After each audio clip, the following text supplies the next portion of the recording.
નમસ્કાર, money manager એટલે તમારા નાણાંના ચોક્કસ આયોજન માટે અપાતું માર્ગદર્શન અને હું જર્નાલ કંટી આપ સૌનું સ્વાગત કરું છું આજના મની મેનેજરમાં એક નવા ટોપિક સાથે. ત્યારે જ આજના મની મેનેજરમાં આપણે વાત કરીશું કે 2023ની રેલીનો મહત્તમ લાભ જે છે એ રોકાણકાર કઈ રીતે લઈ શકે છે. તમારા ઇક્વિટીના રોકાણ તમારે ક્યાં કરવા જોઈએ અને સાથે જ દર્શકોના જે વિવિધ સવાલ છે એના પણ જવાબ આપણે નિષ્ણાત પાસેથી લઈશું. તો જે રીતે આપણે જોઈ રહ્યા છે કે માર્કેટમાં નવા હાઈસ બનતા જઈ રહ્યા છે. લાગી રહ્યું છે કે 2023ના વર્ષની રેલી જે છે માર્કેટની રેલી એની આગળથી શરૂઆત થઈ ચૂકી છે. પરંતુ રોકાણકારોની અંદર બે મત બની રહ્યા છે. અમુક લોકો માટે રેલી શરૂ થઈ ચૂકી છે તો અમુક માટે નથી, કારણ કે દિગ્ગજ ગણાતા જે સ્ટોક્સ છે એ નવા ઓલ ટાઈમ હાઈ પર પહોંચતા નથી દેખાઈ રહ્યા. તો આવા ચડતા માર્કેટ જે લાગી રહ્યા છે તેમાં તમારો ઇક્વિટી પોર્ટફોલિયો કેવો હોવો જોઈએ તે અંગે આજે આપણે ખાસ ચર્ચા કરીશું. અને ચર્ચામાં આપણી સાથે જોડાયા છે ટ્રાન્સેટ કેપિટલના કાર્તિક ઝવેરી. કાર્તિકજી, સ્વાગત છે આપનું CNBC બજાર પર. કાર્તિકજી, જે રીતે આપણે અહીંયા આગળથી જોઈ રહ્યા છે કે માર્કેટની અંદર આપણે ઇન્ડાઇસીસ પર જોઈએ તો નવા હાઈસ બનતા જઈ રહ્યા છે, પણ જે દિગ્ગજ ગણાતા સ્ટોક્સ છે એની અંદર નવા હાઈસ બનતા નથી દેખાઈ રહ્યા. તો તમને શું લાગી રહ્યું છે, આ રેલી શરૂ થઈ ગઈ છે? અને જો હા હોય તમારો જવાબ, તો આ રેલીનો મેક્સિમમ એડવાન્ટેજ જો આપણા દર્શકોએ રોકાણકારોએ લેવો હોય તો એ કઈ રીતે લઈ શકે? Thank you ઝંડાબેન. સો મારા હિસાબે નવી રેલી શરૂ થઈ ગઈ છે અને મારા હિસાબે હું આમ એટલે કહું છું કારણ કે આના બે કારણ છે. એક તો એ છે કે છેલ્લા લગભગ 1.5-2 વર્ષથી માર્કેટ ક્યાંય ગયું નથી. એટલે ઓક્ટોબર 21નો જે હાઈ કરેલો એની પછી માર્કેટ ઉપર નીચે સાઇડવેઝ જેમ આપણે કહીએ એ રીતે ચાલતું હતું. અને જે એપ્રિલ, મે અને જૂન ઓફ 2023 જે આપણે જોયું છે ત્યારે એમાં જોયું કે એ લાસ્ટ હાઈ બહાર નીકળી ગયું છે. બીજી વસ્તુ એ છે કે આપણું જે વાતાવરણ છે પોલિટિકલી, ગ્લોબલ, ઇન્ટરનેશનલ, ઇન્ડિયાને લગતું બધું જ ઓકે છે. એટલે ઇન્ડિયાના પોઈન્ટ ઓફ વ્યૂથી બધું વ્યવસ્થિત છે. એટલે હવે નીચે જવાના ચાન્સીસ ઓછા છે. કદાચની દિશા ઉપર તરફ જ રહેશે. અને તમે જે રીતે કીધું કે ઘણા બધા લોકોની પાસે ફ્રન્ટલાઈન સ્ટોક્સ હોય છે, ફ્રન્ટલાઈન કંપનીઝ હોય છે, નિફ્ટી કે BSE 30ની કંપનીઝ હોય છે. અને એમાં ઘણા બધા એવા છે કે એવી કંપનીઓ છે કે જેમાં છેલ્લો જે હાઈનો ભાવ હતો કદાચ 6 મહિના પહેલા એવો હોય કે 2 વર્ષ પહેલા કે 4 વર્ષ, 5 વર્ષ પહેલા એવા બધી ભાવ પાછા આવ્યા નથી. એટલે લોકોને લાગે છે કે કદાચ આ થોડું ઊંચું થઈ ગયું અને પાછું નીચે પડશે. અને ત્રીજી વસ્તુ એવી છે કે આમાં એડવાન્ટેજ કઈ રીતે લઈ શક્યો? તો તમારા માટે માર્ગ તો ઘણા બધા છે. એટલે મ્યુચ્યુઅલ ફંડ છે, PMS છે, AIF છે, એ બધી જ વસ્તુઓ છે.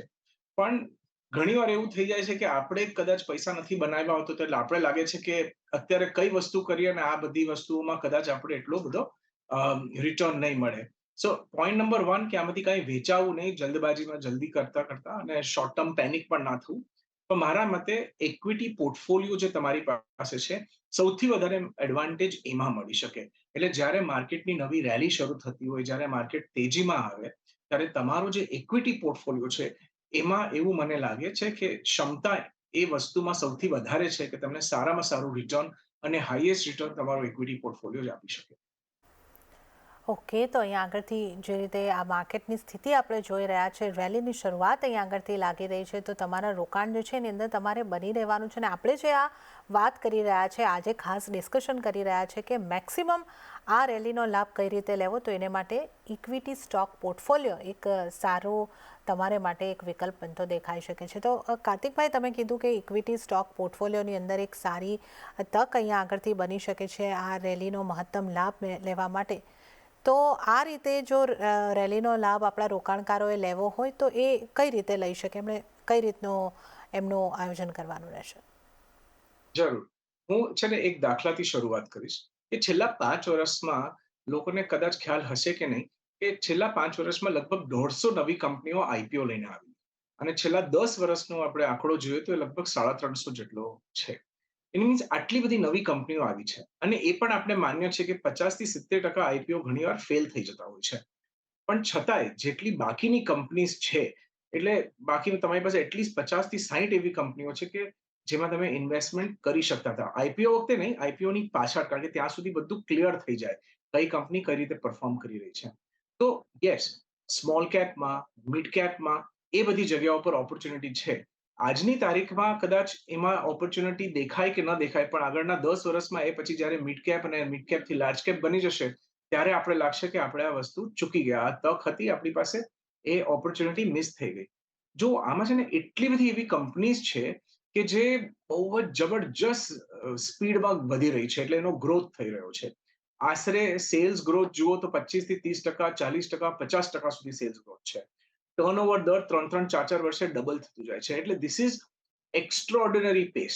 એટલે આવી તમારી પાસે ઘણી બધી ચોઇસ છે. ઘણા બધા એવા વિકલ્પ છે કે તમે આમાં કરી શકો છો. એક્ઝિસ્ટિંગ કંપનીઝમાં પણ ટર્ન અરાઉન્ડ થઈ રહ્યું છે. કેટલી એવી કંપનીઓ છે કે જેમાં છેલ્લા 6-7 વર્ષથી કંઈ ગ્રોથ નહોતો, પણ 1-2 વર્ષથી એમાં જબરજસ્ત તેજી આવી ગઈ છે. કારણ શું? કે એના સેલ્સ વધી રહ્યા છે, એનો ગ્રોથ વધી રહ્યો છે. કંપનીની બેલેન્સ શીટ સારી થતી દેખાય છે. સેક્ટર્સ કેટલા બધા છે કે જ્યાં પહેલા સારું નહોતું અને હવે એટલું બધું સારું થઈ ગયું છે કે કદાચ ઇતિહાસમાં આગળના 10 વર્ષમાં આપણે એમ કહેશું કે આજે 2020 થી લઈને 30 નો જે દશક હતો, એ સારામાં સારો એક દશક હતો ઇન્વેસ્ટમેન્ટ કરવા માટે. એટલે એટલી બધી ઓપોર્ચ્યુનિટી આપણી સામે છે, ખાસ કરીને સ્મોલ કેપ અને મિડ કેપ સ્ટોક્સમાં.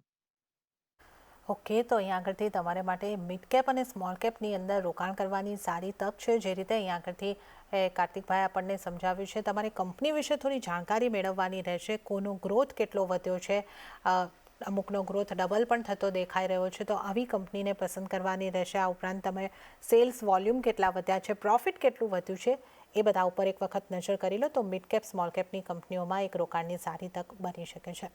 તો કાર્તિકભાઈ, જે રીતે તમે કહ્યું કે મિડ કેપ અને સ્મોલ કેપની અંદર રોકાણ કરવાની સારી તક છે, પણ આ રોકાણ કરવું હોય તો રોકાણકારની પાસે પૈસા પણ હોવા જોઈએ. હવે આને માટે શું એમણે એવો વિચાર કરવો જોઈએ કે જે એમણે લાંબા સમયથી કોઈ બ્લુ ચિપની સ્ટોકની અંદર રોકાણ કરેલું છે, એમાંથી એ બહાર આવી જાય અને એ પૈસા એ અહીંયા ખસેડે સ્મોલ કેપ કે મિડ કેપની એક આવી સારી કંપની, એક કે પછી મલ્ટિપલ કંપનીની અંદર આને ઇન્વેસ્ટ કરે? આવી વિચારસરણી યોગ્ય રહેશે કે આવી સલાહ તમે નહીં આપો? એકદમ તરત તો ના જ કરવું જોઈએ કે આ સાંભળીને કે તમને કોઈ કે આવું સિમિલર ઇન્ફોર્મેશન આપ્યું હોય, એ સાંભળીને તમે તરત એક્શન લઈ લો, એવું તો ના જ કરવું જોઈએ. પણ બધી વસ્તુ પ્રોસેસ કરવી પડશે વન બાય વન, કે શું ઇન્ફોર્મેશન આવી રહ્યું છે આપણી પાસે અને એમાંથી એનો શું મતલબ કરવાનો. ઘણીવાર શું થાય છે કે આપણી જે ફેવરેટ બ્લુ ચિપ્સ છે, કે આજનો બેસ્ટ આઈટી કંપની કે પછી બેસ્ટ એફએમસીજી કંપની કે પછી best you know paint company, એ બધી વસ્તુમાં આપણે એટલા બધા ઇન્વેસ્ટેડ રહીએ છીએ અને આપણે એટલો લગાવ થઈ ગયો છે એ બધી ઇન્વેસ્ટમેન્ટ સાથે, કે ઘણીવાર આ બધી કંપની છે ને માત્ર એક એફડી નું કામ કરતી હોય છે કેટલા વર્ષો સુધી. તમને 6-8%, 10% ડિવિડન્ડ આપે એટલે આપણે લાગે કે ઓહો, કેટલું બધું ડિવિડન્ડ આવી ગયું. દર વર્ષે કંપની ડિવિડન્ડ કરે છે, પણ કંપનીનો ગ્રોથ નહીં થઈ રહ્યો. કંપની જેટલો ગ્રોથ છે એટલો મેન્ટેન કરે છે, કારણ કે સારી કંપની છે. જે કદાચ છેલ્લા 10 વર્ષમાં થયું, જે 20 વર્ષમાં તમે કમાયા એ કંપનીમાં, કદાચ એટલો ગ્રોથ ફરી આગળ નહીં આવે. ઘણીવાર આપણે બહુ બારીકીથી જો કંપનીનું એનાલિસિસ કરશું કે આ એક કંપનીમાં મેં ઇન્વેસ્ટમેન્ટ કરેલું છેલ્લા 15 વર્ષથી કે છેલ્લા દાખલા તરીકે 20 વર્ષથી, તો 20 વર્ષ પહેલા શું ભાવ હતો, આજે શું ભાવ છે, અને એની પછી તમે એનું કમ્પાઉન્ડેડ રિટર્ન કેલ્ક્યુલેટ કરો. તમે જોઈને તમે અચરજ થઈ જશે તમને કે આ ઘણી બધી વાર 12 થી 14% જ રિટર્ન છે. ઘણીવાર તો 8% રિટર્ન આવે છે. એટલે કંપનીનું જ્યારે ફ્યુચર બદલે ત્યારે ઘણું પ્રોફિટ થઈ જાય, પણ નહીં તો જે સતત ચાલતી કંપનીઓ હોય એમાં તમને 10-12% રિટર્ન મળે તો એના સામે તમે કેટલી બધી બીજી ઓપોર્ચ્યુનિટીઓ મિસ કરી દો છો. એટલે તરતમાં તો ન કરવું જોઈએ, પણ ત્યાં તમારી પાસે વેટ વધી ગયું હોય કે એનો ક્વોન્ટમ બહુ મોટો હોય, તો એ ક્વોન્ટમ ઓછું કરવું જોઈએ. ઘણીવાર એવી થિયરીઓ પણ છે કે બાય એન્ડ હોલ્ડ નહીં ચાલે આગળ જતા. કારણ કે એનું પણ કદાચ એક રીઝન એવું હોય કે બિઝનેસ સાયકલ જે પહેલા જે 20 વર્ષની બિઝનેસ સાયકલ હતી, એ બિઝનેસ સાયકલ જ હવે 4 કે 5 વર્ષની થઈ ગઈ છે. કે જે નવો પ્રોડક્ટ આવતો હતો એ 4-5 વર્ષમાં એની પ્રોડક્ટ લાઈફ ખલાસ થઈ જાય છે. પછી જો એ કંપની નવો પ્રોડક્ટ લાવી શકે તો એનો શેર ચાલતો રહે. જો ન લાવી શકે તો કોઈ બીજી કંપની આવીને એનો કંપની ડિસરપ્ટ કરી નાખશે, કે એનો બિઝનેસ ડિસરપ્ટ કરી નાખશે. એટલે એવું બધું પણ ઘણું બધું ફેરફાર થયું છે. બહુ બારીકીથી જોવાની જરૂરત છે, બિઝનેસ સાયકલ મોનિટર કરવાની જરૂરત છે. અને ખાસ કરીને તમારી જે હોલ્ડિંગ છે, તમારી પાસે જે કંપનીઓ છે, એ સ્ટડી કરતા રહ્યો કે એનું સેલ્સ વ્યવસ્થિત ચાલે છે કે નહીં. કમસે કમ સેલ્સમાં 15-20% મિનિમમ ગ્રોથ છે કે નહીં. જો 5%, 10% જ ગ્રોથ ચાલતો હોય, પ્રોફિટમાં 5-10% ગ્રોથ ચાલતો હોય, તો કદાચ એ બરાબર કેન્ડિડેટ છે કે તમે એમાંથી થોડું વિડ્રો કરો, એમાંથી થોડા એક શેર તમે ઓછા કરો, એનું એલોકેશન ઓછું કરો, અને આ નવી બધી જે ઓપોર્ચ્યુનિટી બનતી જાય છે, એટલી બધી ઓપોર્ચ્યુનિટી છે, ઘણીવાર લાગે કે પૈસા ખૂટી ગયા. પણ ઓપોર્ચ્યુનિટીઓ એટલી બધી છે. એટલે તમે એ બધી ઓપોર્ચ્યુનિટીનો ફાયદો ઉઠાવો. એ જ આપણો ઉદ્દેશ્ય છે. ઓકે, તો જે તમારે માટે એક સલાહ અહીં આગળથી બનતી દેખાઈ રહી છે કે તમે કંપનીઓ વિશે થોડું જાણો, જાણીને પછી તમારે એની અંદર એક ઇન્વેસ્ટમેન્ટ લેવાની જે પ્રોસેસ છે, આખી પ્રોસેસ છે એને ધીમે ધીમે તમારે ફોલો કરવાની રહેશે. તો કંપનીઓને જાણવું એ એક અહીં આગળથી મહત્ત્વનું છે, અને સ્મોલ કેપ અને મિડ કેપની કંપનીઓની અંદર આવી આગળ વધતી જેનો સારો ગ્રોથ છે એના ઉપર આપણે રોકાણ ચોક્કસપણે કરવું જોઈએ. તો કાર્તિકભાઈ, જે રીતે તમે જણાવ્યું કે કંપનીને મોનિટર કરતા રહો, સેલ્સના વોલ્યુમ હોય, પ્રોફિટ હોય, આ બધાને મોનિટર કરો, પણ આ કામ પણ એટલું બધું સહેલું નથી. દરેક વ્યક્તિ તો આ મોનિટરિંગ જે છે એને ઇઝીલી નથી કરી શકવાનો. તો આને માટે શું કરવું જોઈએ? સાચી વાત છે. આ એક આખું પ્રોફેશન છે. અને આપણા દેશમાં ઘણી બધી વાર એવું લાગે કે જે ફાઇનાન્સની વસ્તુ છે, એ તો એમાં કોઈને એક્સપર્ટને સલાહ લેવાની કઈ જરૂરત નથી. હું જાતે જ કરી લઉં. એમાં કઈ વાંધો નથી. આજની તારીખમાં આપણા બધાની પાસે એક સ્માર્ટફોન આપણા હાથમાં છે. એ સ્માર્ટફોનમાં કેટલા બધા એપ્સ આવે છે. મની કંટ્રોલ છે, બાકી અન્ય કેટલા બધા અલગ-અલગ ટાઈપના એપ્સ હોય છે. તમે એપ ચાલુ કરી લો. બહુ જ ઈઝી છે. તમે કોઈ પણ તમારો ફેવરેટ શેર તમે એમાં નાખો, સર્ચ કરો અને ફટાફટ એનું બધું ઇન્ફોર્મેશન તમારી સામે છે. તમે 6 મહિને એકવાર તો જોઈ શકો છો ને કે આના જે સેલ્સ છે, કે જે વકરો થયો છે આ કંપનીનો, એ ચડતો છે કે ઉતરતો છે કે સ્ટેડી છે. આપણે એટલું તો જોઈ શકીએ છીએ. ઇટ્સ નોટ સિમ્પલ ઓફકોર્સ, કારણ કે આજે 30 વર્ષ પછી પણ અમને લાગે કે આપણે કેટલું બધું શીખવાનું હજી બાકી છે. એટલે બધા લોકો પોતપોતાની રીતે પોર્ટફોલિયો જો મેનેજ કરવા માંગતા હોય, તેમાં એમાં થોડુંક પછી સ્કિલ્સની જરૂરત છે, થોડું નોલેજની જરૂરત છે. એટલે સ્ટડી બેલેન્સ શીટ કરી લ્યો, કે તમે પછી ન્યૂઝ જોઈ લો, ટ્રેન્ડ્સ જોઈ લો. ખાસ કરીને સેલ્સ ગ્રોથ, પ્રોફિટ ગ્રોથ જોઈ લો. એ તો તમને એપમાં બહુ ઇઝીલી દેખાઈ જાય છે. વધારે સ્ટડી કરવું હોય તો તમે સ્ક્રીનર ઉપર જઈ શકો છો. સ્ક્રીનર એક ટાઈપનું એવી એપ્લિકેશન છે કે જેમાં તમે તમારી ચોઈસ પ્રમાણે તમે તમારું ફોર્મ્યુલા નાખી શકો છો. બહુ જ ઈઝી છે. આના માટે કોઈ બહુ સ્પેશિયલ નોલેજની જરૂરત નથી. તમે સ્ક્રીનર ખોલી નાખો, અને સ્ક્રીનર એટલે જેનેરિક વસ્તુ છે. સ્ક્રીનરની એક વેબસાઇટ પણ છે, એ પણ ફ્રી છે, અને બાકી કેટલી બધી વસ્તુઓ, કેટલી બધા અલગ-અલગ વેબસાઇટ્સ છે, મની કંટ્રોલ વગેરે. તમે તમારું ચોઈસની વસ્તુઓ ત્યાં નાખો, પેરામીટર્સ, કે મને એવી કંપનીનો લિસ્ટ આપ કે જ્યાં સેલ્સમાં 30% થી વધારે ગ્રોથ થયો હોય છેલ્લા 1 વર્ષમાં, કે 1 ક્વાર્ટરમાં, કે છેલ્લા 3 ક્વાર્ટરમાં. તમારી મરજી. એટલે એ પ્રમાણે તમે ક્વેરી નાખશો ને, તો તમને ફટાફટ એવા લિસ્ટ મળી જશે. અને આજે તમારે જો થોડુંક નોલેજ હોય, ઈચ્છા હોય, અને જો તમારી પાસે થોડું મોટિવેશન પણ હોય, તો આમાં સ્કિલ્સ બનાવી લ્યો. નહીં તો પછી કોઈ એક્સપર્ટને આપી દો. અને તમારી પાસે ભલે પછી 5 લાખ રૂપિયા હોય કે 500 કરોડ રૂપિયા હોય, બધા જ લેવલ માટે તમારી પાસે એક્સપર્ટ્સ અવેલેબલ છે જ. અને ઘણીવાર તો તમને શોક થઈ જશે કેટલું કોસ્ટ ઇફેક્ટિવ છે, કે તમે આ વેબસાઇટ્સ અને આજકાલ એઆઈ ને બધું કેટલું બધું ચાલ્યું છે, તો તમને બહુ જ નાના ભાવમાં ઘણું બધું ઇન્ફોર્મેશન મળી જશે. ઓકે, તો અહીંયા મહત્ત્વનો મુદ્દો જે તમારે સમજવાનો છે, થોડું રિસર્ચ કરતાં શીખી લો. એક્સપર્ટ બનવા તરફ તમારે થોડું ધ્યાન આપવું પડશે. જાતે પણ જો તમારે તમારો પોર્ટફોલિયો બનાવવો હોય, રોકાણના નિર્ણય લેવા હોય, તો તમે કરી શકો છો. પણ તમારે જાણવું, રિસર્ચ કરવું એ અહીંયા આગળથી જરૂરી છે, કારણ કે એક્સપર્ટી આ નિર્ણયો લેવા માટે જરૂરી છે. પછી જે રીતે કાર્તિકભાઈ ઉદાહરણ આપ્યું કે 5 લાખ રૂપિયાનું રોકાણ કરવું હોય, તો એને માટે પણ એક્સપર્ટ બનવાની જરૂર છે, અને એનાથી વધારેનું રોકાણ હોય તો પણ તમારે એક્સપર્ટ જાતે બનવું પડશે કે એક્સપર્ટની સલાહ લેવી પડશે. તો કાર્તિકભાઈ, હવે મારો આગલો સવાલ એ જ છે કે તમે જે રીતનું ઉદાહરણ આપ્યું કે 5 લાખ હોય કે વધારે રૂપિયા હોય, તમારે એક્સપર્ટની સલાહ લેવી જોઈએ. તો આપણે એક 5 લાખનું રોકાણકારની આપણે એક ઉદાહરણ લઈએ અને એમના માટેની એક ખાસ વાત કરીએ કે એમણે જો રોકાણ કરવું હોય તો એમના માટે કયા વિકલ્પો છે જેનાથી તેમને આ રેલીનો એક મહત્તમ લાભ મળી શકે? બહુ સરસ વિકલ્પ છે આજની તારીખમાં આપણી પાસે જણાવે. એક્સપર્ટ્સ જે છે ને, એ બધા જ લેવલ ઉપર કામ કરે છે.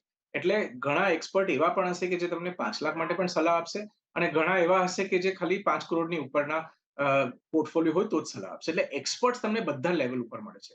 પણ તમે જે ખાસ સવાલ પૂછો ને, એના માટે 2 એક્ઝામ્પલ છે મારી પાસે, 2 આઈડિયાઝ છે. એક છે સ્મોલ કેસ. સ્મોલ કેસ કરીને વેબસાઇટ છે. સ્મોલ કેસ એક એવી વસ્તુ છે કે જ્યાં તમે બહુ જ નાના રકમથી, કદાચ 50,000 થી લાખ રૂપિયા, 2 લાખ, 5 લાખ રૂપિયાથી પણ તમે સારામાં સારી કંપનીઓમાં, સારામાં સારી ગ્રોથ કંપનીઓમાં ઇન્વેસ્ટ કરી શકો છો.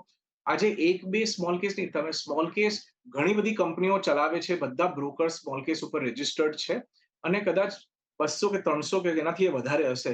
એટલા બધા પ્રોડક્ટના ચોઈસ છે તમારી પાસે.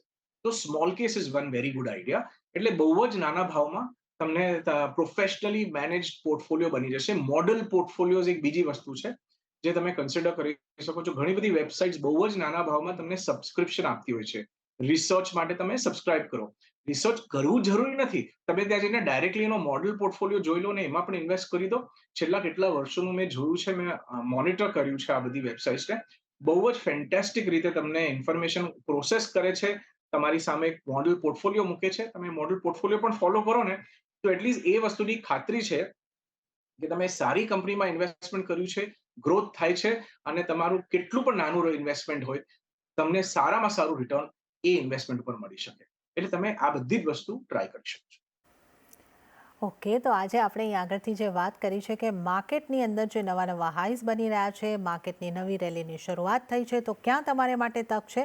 તો સ્મોલ કેપ અને મિડ કેપના જે રોકાણ છે સ્ટોક્સની અંદર કરવાના. ઇક્વિટી પોર્ટફોલિયો જો સ્ટોકમાં બનાવવાથી તમને મહત્તમ લાભ મળી શકે છે. કઈ રીતે બનાવશો, શું કરશો, એને માટે તમારે ખાસ રિસર્ચ કરવાનું છે અને એક્સપર્ટની સલાહ લેવાની છે.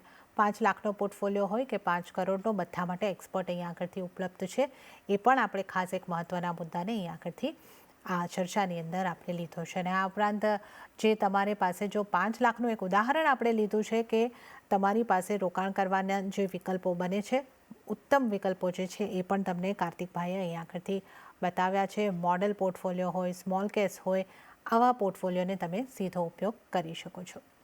તો આ રેલીનો લાભ કઈ રીતે લેવો એની આપણે અહીં આગળથી વાત કરી છે. અને હવે હાલ સમય થઈ રહ્યો છે એક નાનકડો બ્રેક લેવાનો, તો અહીં મની મેનેજરમાં લઈશું એક નાનકડો બ્રેક અને બ્રેક બાદ આપણે દર્શકોના સવાલ સાથે આ શોની અંદર આગળ વધીશું.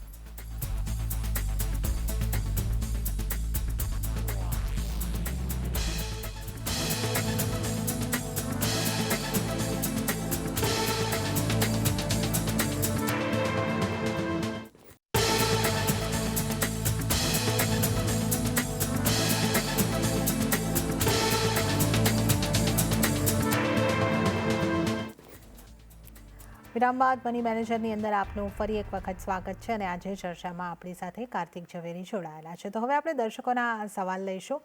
કાર્તિકભાઈ, પહેલો સવાલ જે આવ્યો છે મહેન્દ્રભાઈ પટેલનો આવ્યો છે. એમણે પૂછ્યું છે કે મ્યુચ્યુઅલ ફંડમાં એસઆઈપી કરવાથી સારા રિટર્ન્સ મળી શકે કે ઇક્વિટીમાં શેર માર્કેટની અંદર રોકાણ કરવાથી? એકચ્યુઅલી છે ને મહેન્દ્રભાઈ માટે મારે થોડો એમનો સવાલ જરા ઠીક કરવો છે. સવાલ એમ હોવો જોઈએ કે હું એસઆઈપી કરું કે લમસમ કરું. હવે લમસમ તમે શેર બજારમાં ડાયરેક્ટલી પણ કરી શકો છો, શેર્સ લઈ શકો છો, કે મ્યુચ્યુઅલ ફંડમાં પણ તમે લમસમ કરી શકો છો. એટલે that is a better question. હવે એસઆઈપી જે છે તે તમને ડાઉનવર્ડ માર્કેટમાં વધારે હેલ્પ કરશે. સાઇડવેઝ માર્કેટમાં તમે ઓછા ભાવે યુનિટ્સ ભેગા કરશો તો ત્યારે એસઆઈપી તમારું ઘણું વધારે હેલ્પ કરતી રહે છે. બજેટ ઓછું હોય તો એસઆઈપી સૌથી સારામાં સારો માર્ગ છે, રાઈટ? પણ જ્યારે તેજી બજાર હોય ને, કે જ્યારે બજાર ચડતી બજાર હોય, ત્યારે તમે જો લમસમ કરો તો તમને ફાયદો વધારે થાય. એટલે તમે ઓછા ભાવે જો આજે લઈ લેશો યુનિટ, આજની તારીખમાં આપણે વાત કરીએ તો વેલ્યુએશન સારું છે. એટલે આગળ જે માર્કેટ દેખાય છે એ સારી દેખાય છે. એવું આપણે અઝમ્પશન કરીને લમસમ ઇન્વેસ્ટમેન્ટ કરીએ તો ઘણો એનો ફાયદો વધારે થાય. કારણ કે તમારી પાસે જો પૈસા હાથમાં હશે અને તમે ધીરે ધીરે કરશો તો તમે પૂરો ફાયદો નહીં ઉઠાવી શકો. અને પૈસા જો તમારી પાસે મંથલી જ બચવાના હોય તો એસઆઈપી થી બેટર કોઈ રંજો રસ્તો નથી. સારામાં સારી વસ્તુ છે.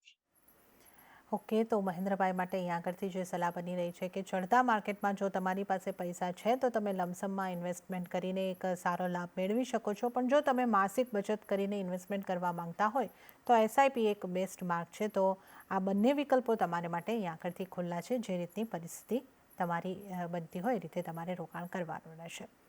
બીજો સવાલ આપણે લઈએ. ઉમંગભાઈ બારિયાનો આ સવાલ આવ્યો છે. એમણે લખ્યું છે કે મારે 8 થી 10 વર્ષ માટે નવા રોકાણની શરૂઆત કરવી છે અને એમની ઉંમર એમણે જણાવી છે 20 વર્ષના છે, યંગ છે. અને એમણે જણાવ્યું છે કે ₹4 લાખનું ટ્રેડિંગ કરી રહ્યા છે. હવે મારે સ્ટોક માર્કેટમાં રોકાણ જો કરવું હોય તો આ અંગે સલાહ આપશો.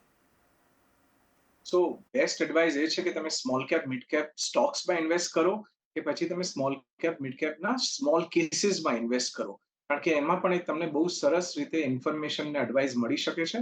એક સરસ પોર્ટફોલિયો બની શકે છે. ટ્રેડિંગ કરવાનો સમય હોય અને જો તમે સક્સેસફુલ તમારી ફોર્મ્યુલા ને બધી બરાબર ચાલતું હોય, તમે સારા કોલ લઈ શકતા હોય તો જરૂરથી કરો. ટાઈમ અને સ્કિલ બે વસ્તુ છે. ટાઈમ તમારી પાસે હોવું જોઈએ, સ્કિલ કદાચ તમારી પાસે ઓલરેડી છે તો એને પણ કન્ટિન્યુ કરો. એનો પ્રોફિટ તમે જે તમને મળે છે એ તમે પછી આ લોંગ ટર્મ ફંડ્સમાં કાં તો સ્મોલ કેસીસમાં ઇન્વેસ્ટ કરી શકો છો. સ્મોલ કેસની અંદર અને લોંગ ટર્મ ફંડની અંદર રોકાણ કરી શકો છો. આ સલાહ તમારે માટે બનતી દેખાઈ રહી છે. આગળનો સવાલ જે આપણે લઈએ કેયુર વૈદ્યનો આવ્યો છે. એમણે લખ્યું છે કે ભારતમાં એનઆરઆઈ માટે રોકાણના વિકલ્પો માટે એમને જાણકારી જોઈએ છે. એમની ઉંમર એમણે જણાવી છે 46 વર્ષની છે અને એમના ગોલ્સ પણ એમણે જણાવ્યા છે. પહેલો ગોલ જે છે એમનો દીકરીના અભ્યાસ માટે એમને ₹50 લાખ ભેગા કરવા છે. બીજો છે નવો ફ્લેટ ખરીદવો છે, એને માટે 50 લાખ ભેગા કરવા છે અને સાથે જ એમણે જણાવ્યું છે કે નિયમિત ફિક્સ્ડ ઇન્કમ એમને 5 વર્ષ સુધી મળી શકે એને માટે પણ એમને રોકાણ કરવું છે. તો આ 3 ગોલ્સ માટે એમણે રોકાણના વિકલ્પો પૂછ્યા છે. જી કાર્તિકભાઈ. તો કેયુરભાઈ, તમારા માટે સૌથી પહેલી વસ્તુ તો એ છે કે તમારા માટે અને ડોમેસ્ટિક સિટીઝન્સ માટે બહુ કાંઈ ફેરફાર નથી. લગભગ બધું સેમ છે. થોડું ટેક્સ ટ્રીટમેન્ટમાં અને ટેક્સેશનમાં થોડું ફેરફાર છે. એટલે ઇન ધ સેન્સ તમારું કદાચ ટેક્સ ડિડક્શન એટ સોર્સ થાય, તમે એનઆરઈ માંથી કરો તો. એનઆરઓ માંથી કરશો તો કંઈ બધું જ સેમ થશે. એટલે એમાં કોઈ બહુ ફરક નહીં પડે. હવે જો તમારે ડોટર માટે કે ફ્લેટ માટે જ્યાંથી પણ પૈસા ભેગા કરવા છે, સૌથી પહેલી વસ્તુ એ છે કે એનો ટાઈમ ફ્રેમ શું છે. હું માનીને ચાલું છું કે ડોટર માટે એજ્યુકેશન માટે ઘણા વધારે વર્ષો છે. તો એના માટે નેચરલી આપણે એસઆઈપી કરશું કે પછી કોઈ મ્યુચ્યુઅલ ફંડમાં ઇન્વેસ્ટમેન્ટ કરશું, સ્મોલ કેસ ના પોર્ટફોલિયો બનાવશું, એ ટાઈપનું ઇન્વેસ્ટમેન્ટ, રાઈટ? અને જે તમારે ફ્લેટ લેવો છે, કદાચ એ તમને 2 થી 5 વર્ષમાં લેવાની ઈચ્છા હોય, તો એના માટે naturally equity is not recommended. એટલે એના માટે તો પછી તમારે ડેટ ફંડ ઇન્વેસ્ટમેન્ટ કે પિયર ટુ પિયર P2P ઇન્વેસ્ટમેન્ટ કંઈક કરવું પડે. કે જેનાથી તમને સારું રિટર્ન મળે અને પૈસામાં જ્યારે તમારે ખર્ચો કરવાનો સમય આવે ત્યારે ઉપર નીચે ના હોય. અને ત્રીજી વસ્તુ એ છે કે તમારે જો પેન્શન જોતું હોય અને તમારી પાસે જો સર્કમસ્ટન્સીસ એવા હોય, પરિસ્થિતિ એવી કે સારા એવા રિસોર્સિસ હોય, તમારે સેફલી કરવું હોય, તો ઇન્સ્યોરન્સ કંપની પાસેથી તમને એન્યુઇટી મળે છે કે જ્યાં તમને 5.5 થી 6% ગેરંટીડ એન્યુઇટી મળે છે આગળના 30, 40, 50 વર્ષ માટે. એટલે તમારે એમાં બિલકુલ જોખમ ન રહેવું હોય, બધું સેફ રાખવું હોય, તો આ તમે 5 થી 6% પ્રોડક્ટ્સ છે એ લઈ શકો છો, કારણ કે ગેરંટી છે આગળના 30, 40, 50 વર્ષ. ઓન ધી અધર સાઈડ તમે મ્યુચ્યુઅલ ફંડમાં પણ ઇન્વેસ્ટમેન્ટ કરી શકો છો અને એસડબ્લ્યુપી ના માધ્યમથી તમે તમારું રિટાયરમેન્ટ પ્લાનિંગ કરી શકો છો. એટલે આમાં થોડું વધારે કોમ્પ્લિકેટેડ છે, પણ એમાં તમારે કોઈકની સાથે કામ કરવું પડશે. પણ જો ડાયરેક્ટલી કરવું હોય તો તમે એક જે એને રિટાયરમેન્ટ પોલિસી કે પેન્શન પોલિસી કે એન્યુઇટી પોલિસી અલગ અલગ નામથી જણાતું હોય છે, પણ એમાં લગભગ 5 થી 6% રિટર્ન હોય છે. ઓનલી ગુડ થિંગ ઇઝ 40-50 વર્ષ માટે ગેરંટી. એટલે તમે એમાં પણ તમારું કન્સિડરેશન કરી શકો છો. ઓકે, તો કેયુરભાઈ માટે એમના તમામ જે ગોલ્સ છે એને લઈને તમારે માટે એક સલાહ તમને ખાસ મળતી દેખાઈ રહી છે. અત્યારે જ કાર્તિકભાઈ, આપનો ખૂબ ખૂબ આભાર. આપ અમારી સાથે જોડાયા, આપનો સમય ફાળવીને અમારા દર્શકોને માર્ગદર્શન આપ્યું. આપનો ખૂબ ખૂબ આભાર. તો આ સાથે જ મની મેનેજરના આ શોની અંદર પણ હાલ પૂરતું આટલું જ, પરંતુ આપને ખાસ જણાવી દઈએ કે પર્સનલ ફાઇનાન્સને લગતા તમારા સવાલો અમને મોકલો તમારું નામ, શહેર અને ઉંમરની સાથે. ઈમેલ કરો અમને money@nw18.com પર. ફેસબુક પર પણ લખો અમને facebook.com/CNBC બજાર પર અને અમને ટ્વીટ પણ કરી શકો છો twitter.com/CNBC બજાર પર.